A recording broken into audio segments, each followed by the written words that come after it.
The old man lay coughing in bed, but his son simply pulled away the only blanket covering him and wrapped it around himself. He sat there quietly, not a trace of pity in his eyes. His skeletal father could only hug his arms tight, shivering in the cold. Before long, the man was dragging a heavy bundle across the floor, which he dumped into a pit he'd already dug inside the house. He then set the whole place ablaze and walked away without looking back. The man's name was Stan. He wiped clean the watch he'd taken from his father's wrist, about the only thing of value the old man had left him. By the time he got off the bus, night had fallen.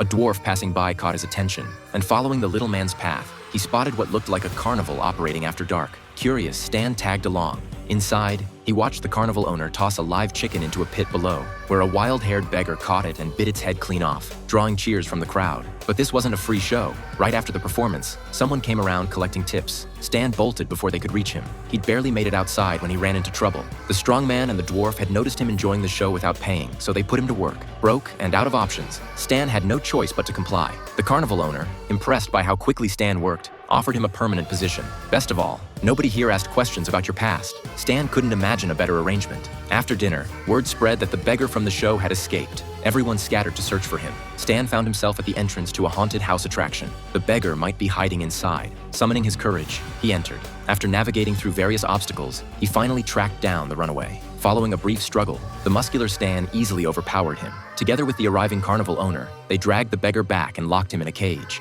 After that incident, Stan officially settled into carnival life. He got to know old Pete, a mind reader with a serious drinking problem, and Xena, who told fortunes with tarot cards. The longer Stan stayed, the more he learned. What fascinated him most were Pete's mind-reading abilities and Xena's seances. After some persistent requests, old Pete agreed to demonstrate his mind-reading. Pete closed his eyes and turned his back while Stan removed his watch and handed it to Xena. Pete then began his performance. Not only did he correctly identify where the watch was, but he also knew it didn't belong to Stan, that it was stolen. When he mentioned Stan's father, Stan was genuinely rattled. Something Pete saw seemed to disturb him deeply, and he abruptly ended the demonstration.